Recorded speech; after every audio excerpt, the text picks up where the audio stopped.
Tell me why every time you think the Charlie Erika Kirk universe can't get messier, somebody's pastor decides to drop a truth bomb on live television like he accidentally sat on a landmine. Because tonight? Oh, tonight wasn't just a sermon gone wrong. This was a full-blown spiritual malfunction, a holy water collision, a Bible-thumping meltdown that detonated right in front of millions. Imagine this. The pastor invited to clear the air starts shaking, sweating, stuttering, and then boom, he blurts out something no one in TPUSA wanted, slipping past the church doors. Something that has Erika Kirk's name written all over it in neon red Sharpie.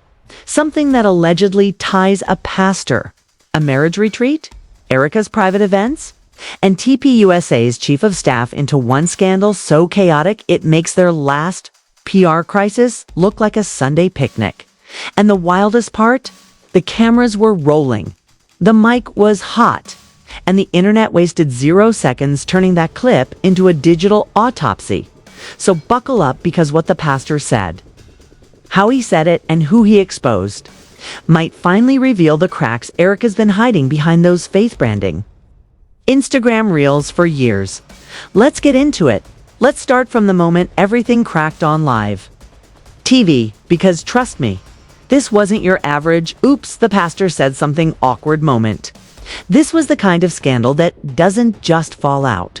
It erupts like a volcano that's been quietly simmering under every TPUSA conference, every Kirk marriage lecture, every faith and values Instagram post Erika has ever filtered with soft lighting and a fake gentle smile. And the person who lit the fuse, a pastor who was supposed to be there to uplift the audience, instead, he ended up uplifting the entire lid off a secret that Charlie and Erika thought was buried under 18 layers of prayer circles and contract NDAs.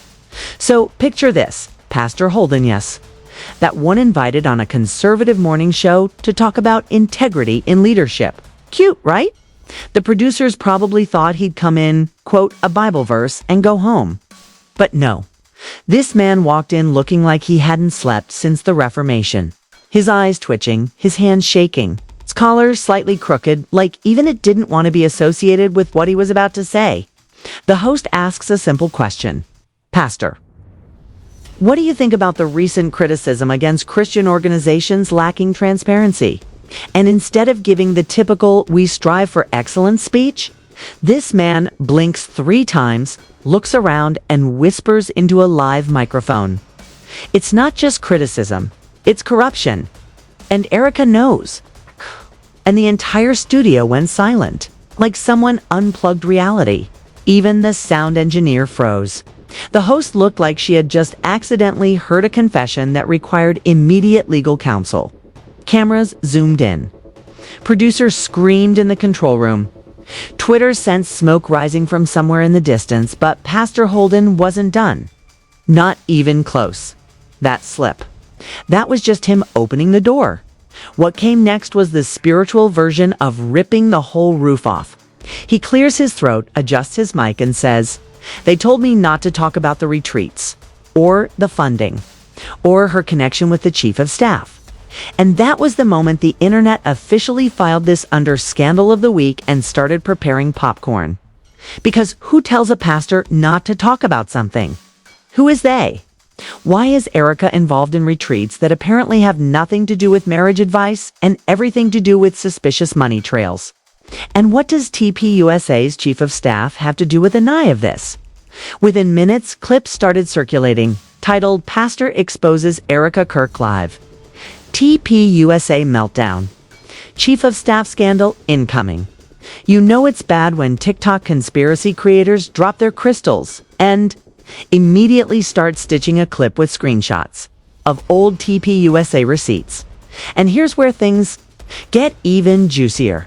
This wasn't actually the first time Pastor Holden hinted at something strange happening behind the scenes. 3 months ago, during a closed-door ministry meeting that somehow leaked classic, he mentioned ethical concerns at a certain high-profile Christian leadership conference hosted by none other than, you guessed, Erika Kirk. But back then, people brushed it off. He's stressed. He's overworked. Maybe he means something else. Nope. Turns out he meant exactly what he said. He just didn't have the courage or the platform to detonate it properly. But live television? Oh, that'll loosen anybody's tongue. Now, let's talk about Erika's role in all this. 'Cause trust me, she's not the type who merely attends these events. She curates them like she's running a spiritual Vogue exclusive aesthetic. Carefully crafted to project innocence and purity and women's empowerment through faith, even though every person who's ever worked with her says she's more CEO than saint.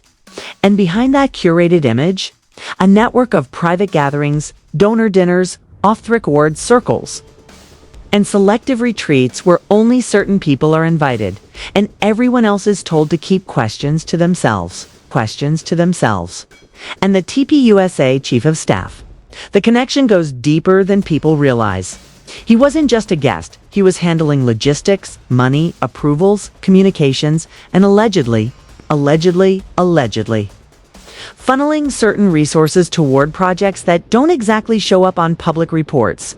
Projects Erika Kirk was rumored to be overseeing personally. Projects Pastor Holden supposedly raised questions about and was told to stay quiet, which brings us right back to his on-air meltdown. Because the way he spoke didn't sound like a man exposing a random incident. It sounded like someone carrying the weight of a secret so heavy that when the pressure finally snapped, it burst out of him like a confession he couldn't stop even if he tried. Meanwhile, the internet detectives went full CSI. People started replaying Erika's old Instagram stories, analyzing her captions for hidden meanings. Others dug into old posts of the Chief of Staff, searching for clues in blurry background photos. Some even speculated that a retreat last year, the one Erika bragged about for weeks, was actually the epicenter of all this mess. Why? Because attendees mysteriously stopped posting about it halfway through. And attendees never stop posting unless something goes down, and the cherry on top. The pastor's final words before the show cut to a panicked commercial break. They can't keep hiding behind faith forever. So now the pastor is sitting there, blinking like he just saw the book of Revelation backstage. And the host is signaling the producers like, cut to commercial before we all lose our jobs. But no one cuts. No one moves. The camera guy's frozen, the live chat is exploding. And the pastor, this man of God, this leader of souls, this steward of truth, suddenly grabs his own mic like he's confessing in the final minutes of a crime documentary. And he whispers, they told me not to talk about it, but I can't keep carrying the weight. Bro. At that exact moment, you could hear every TPUSA staff member in the building clutch their pearls and simultaneously draft their resignation letters. Because this wasn't a slip. This was a spiritual leak. This was a theological whistleblowing event. This was divine-level snitching. The host tries to interrupt him. Pastor.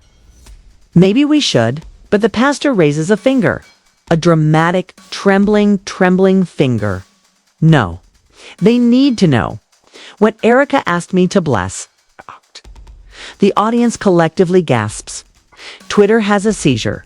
Telegram channels start typing in all caps. Because what does that even mean? What Erika asked me to bless? Her marriage, her brand, her Instagram, her faith-based influencer workshops? But no, oh no. The pastor goes deeper. He clears his throat, wipes his forehead, and drops the first bomb of the night. I was asked to perform a private session at ATP USA Leadership Retreat, a session that was unusual. Unusual? Sir, please. At this point, we want adjectives. We want nouns. We want receipts. He says, I wasn't comfortable with it. I told them it wasn't biblical. And Erika said, and then he hesitates again, voice cracking like a teenage choir boy. Erika said, don't worry, Pastor. We do this all the time. Chief approves it. Now, suddenly, Chief of Staff enters the chat like the final boss of a political video game. TPUSA's Chief of Staff, a man who already survives off managing scandals the way normal people manage blood pressure, is now allegedly approving mystery sessions. involving pastors at remote leadership retreats.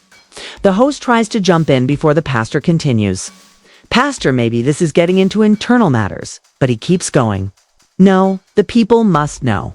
Because after that retreat, things got worse. He adjusts the mic again, looking around like someone is about to tackle him off stage. Then he says, they hired me again. This time for something more intimate. Intimate. This is where the internet goes feral. Facebook aunties are screen recording. TikTok kids are adding dramatic music. Reddit is typing dissertations. Everyone is leaning in, like this is the season finale of a reality show filmed in a mega-church basement. And the pastor, he's fully committed now. He explains how he was flown out first class, privately escorted. No paperwork to what he describes as a mansion, disguised as a prayer lodge. Says Erika personally greeted him at the door with a clipboard and a smile that did not reach her eyes, sir. What does that even mean? He says the chief of staff showed up with files, envelopes, and a non-disclosure agreement so thick it could have doubled as a bulletproof vest. And that's when the pastor says the sentence that sends the entire internet into cardiac arrest. They asked me to pray over something that wasn't holy. The host is now panicking so hard her eyelashes are shaking. Pastor, this might be sensitive. This is live. Let it be live. The pastor yells, slamming the Bible on the desk. The chat goes nuclear. Then he whispers, they asked me to bless financial documents. Financial documents. You heard me. This pastor says Erika and the chief of staff flew him out to bless donations, partnerships, and private deals they didn't want public. And he says it wasn't one time, not twice, not even 3 times. He claims it was a whole ritual, a system, a practice. They called it sanctifying the streams. The streams. Sir, by now social media is fully unhinged. Conspiracy channels are screaming, I told you. Fox commentators are pretending they didn't hear it. TPUSA interns are unplugging routers. And just when you think the pastor can't take this scandal any deeper, he leans forward, looks dead into the camera, and says, and that wasn't the worst thing they asked me to bless. Worst thing they asked me to bless. Cut to black, except there is no cut, no commercial, no mercy. He says it with that trembling, haunted expression, the kind of look people have right before they enter the witness protection program. The studio is dead silent. The host looks like she wants to fake a fainting spell just to escape the liability. The control room is pressing every button except the one that actually stops the broadcast.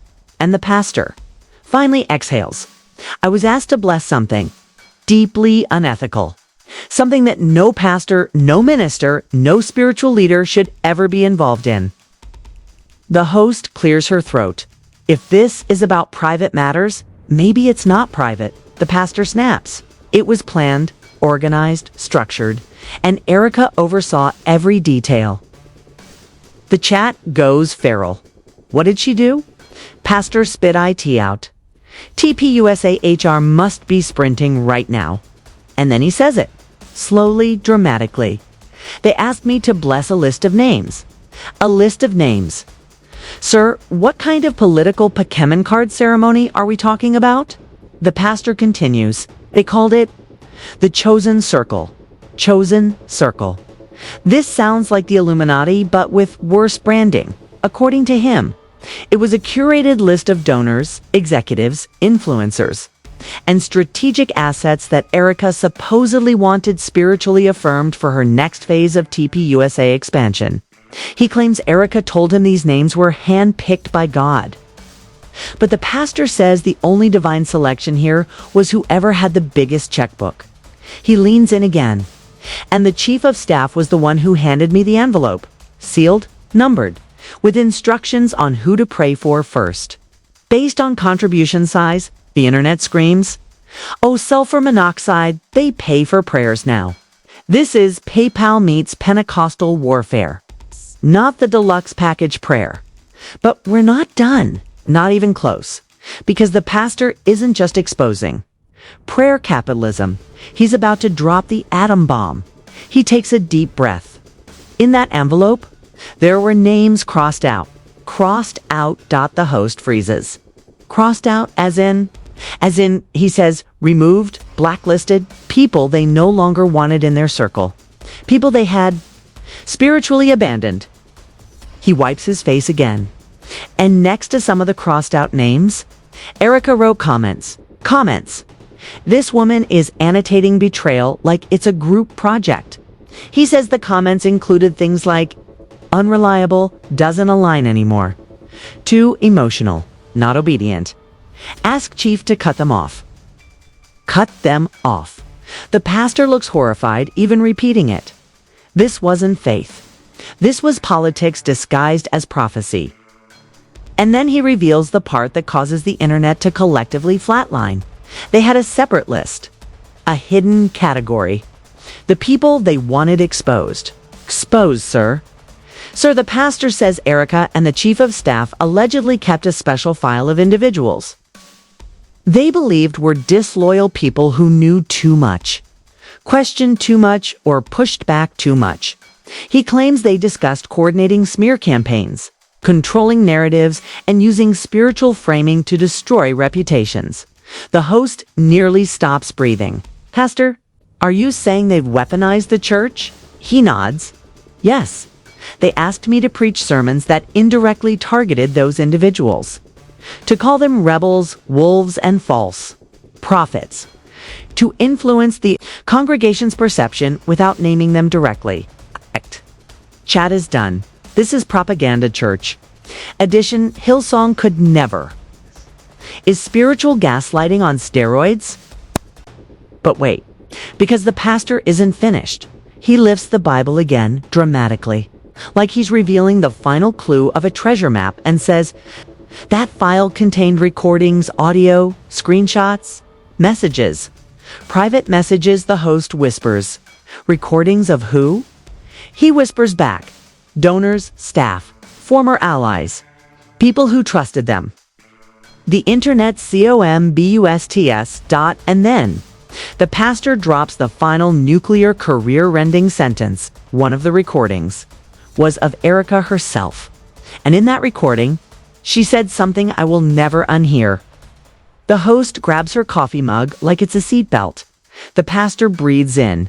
She said, and before he finishes, the entire studio lights flicker, cameras glitch, graphics freeze, microphones go silent, though the chat is screaming. Nitrogen monoxide way, they just cut him off. TPUSA pulled the plug. Someone stop the reboot. This is not a Marvel movie. The host is still on screen, tapping her earpiece, whispering, are we still live? Are we? And then suddenly the audio returns. The video stabilizes. The pastor is sitting perfectly still. The host looks terrified, and he says, very calmly, very clearly, they don't want me to say it, but I will. You can hear a pin drop. He leans in, eyes locked on the lens, the confession about to come out. The recording. Erika's words. This is the moment everyone will replay for decades. And right before he speaks, cut to the narrator. Because now the fallout begins. The consequences, the panic, the investigations, all of it unfolds from this moment. So now you see exactly why that clip broke the internet. Why the studio panicked. Why TPUSA in turn started packing their desks like the building was on fire. Because whatever Erika said on that recording, whatever the pastor was seconds away from revealing, it's big enough to shake their entire operation from the ground up. And trust me, the fallout from this, it's only beginning. The investigations, the panic emails, the frantic damage control meetings happening right now, oh, they're scrambling hard. But here's the real question. Do you think they tried to silence the pastor? Do you think Erika's team is sitting somewhere deleting files right now? And what do you think was on that recording? The part they didn't want you to hear. Drop your theories in the comments. I'm reading all of them. Hit that like button, subscribe, and turn on notifications, because the next leak, oh, it's coming. And when it drops, you'll hear it here first. You'll hear it here first.